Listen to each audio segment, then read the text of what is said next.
Hello, Just Too Good here, and today I'm reviewing a LEGO Power Miner Summer 2009 set, which is called the Crystal King. It has 2 minifigures, 168 pieces, and it retailed for $20 when it was first released. So now let's take a look at those minifigures. So the set has no rock monsters besides the Crystal King, but here is Rex, and this is the only way to get this nice power drill attachment that's kind of attached to his body with that armor piece in black, which is kind of hard to get in that color. And there's not really a play feature with it unless you spin it around yourself, but it looks like a really cool weapon to kind of tackle the Crystal King with. Taking a closer look at Rex without that attachment, this is the cheapest way to get Rex, and he does have goggles in here, which you could just flip down like that. And he has an alternate face print on the back, just like that. So here's Duke, and he has a stick of dynamite as a weapon, and he's the only power miner with a hairpiece attached to him, and that's only in this set. And you can see his back facial printing and torso printing. So here's the Crystal King. There's some positions that make it look really wonky and other positions that make it look really cool. And that's kind of a factor of the price. Because of the $20 price, they couldn't really make this a full bulky structure. So you can see that his body is very thin and bare bones kind of. So I don't know if that really works, but we'll get to that later on the final verdict. But you can see on the back, there's a lot of studs showing. And when I say stud showing, you know I mean stud undersides. But either way, the headpiece has always been my favorite part of this whole monster because it's made out of 2 new molds that are exclusive to the set and have stayed exclusive, with this top head mold that has holes that you can attach these spikes in, and this bottom jaw, which just kind of clips on just like this. And it's kind of a sturdy clip. You got to get it right at the right position. So it's nothing that really falls off or anything like that. It just looks really cool when you have it closed like this because of the dual molded teeth, which are this nice kind of translucent lime green. And then you could open it just like that, which looks pretty menacing, like it's going to eat something. The only downside of having it open is that there's no backside, so you can kind of see right through him, so there's a little bit of a brick showing, which can be a little bit odd at different positions. His eyes are some nice printing on that headpiece, and he's attached to 2 ball joints for his head. You got the one at the neck and one behind the head. And the one at the neck is really to give it a position that doesn't look so odd. And the one at the neck is so that you could rotate his head around. I would say keep the one at the neck down like this and not up like this, or else you got a really weird looking creature. I guess putting it up like this is really the official way, but putting it up all the way like this just looks a little bit weird. I don't know.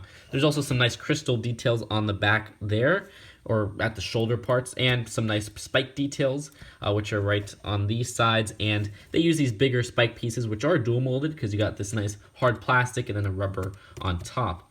Also, the arms have some nice ball joints as well, so you can have more articulation.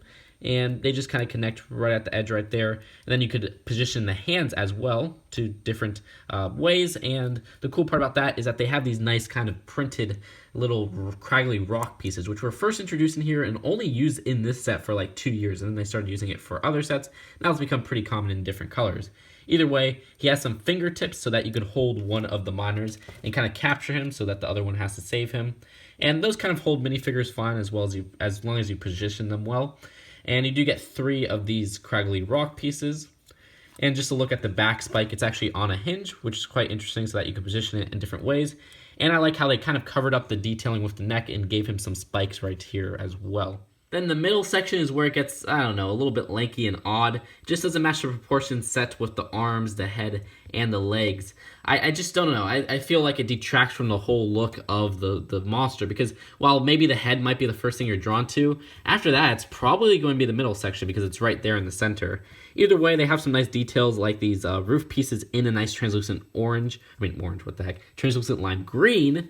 And then there's some more ball joints for the legs because you got these little leg kind of knee sections, I guess you could say, which have ball joints. And then the bottom feet are actually on hinges and not ball joints. This actually makes it a little bit more stable than saying if they were on ball joints because that would make the whole thing a little bit taller. And while it may have made the whole thing look better, I feel like having these flat feet on these hinge pieces just make the whole thing more stable.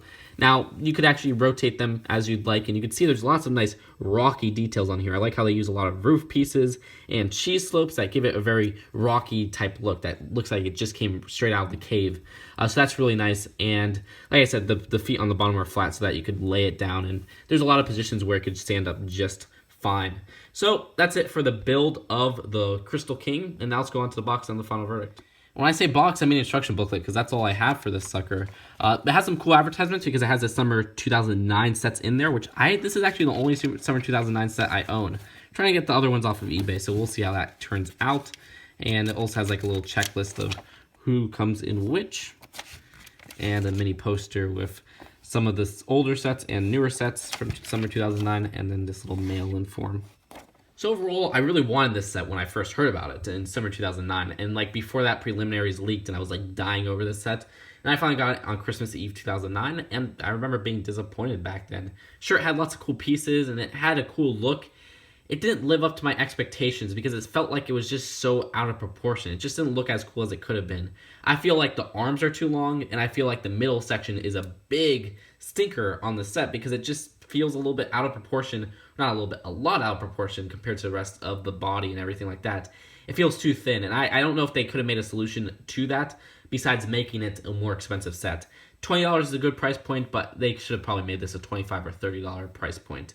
Either way, I like the minifigures included, I like the little power drill, and I like a lot of the pieces, and the overall build of it, it looks okay. It just doesn't look as good as it could have been, I feel like. So that's it for now. Hope you guys enjoyed this video, and I'll see you guys later.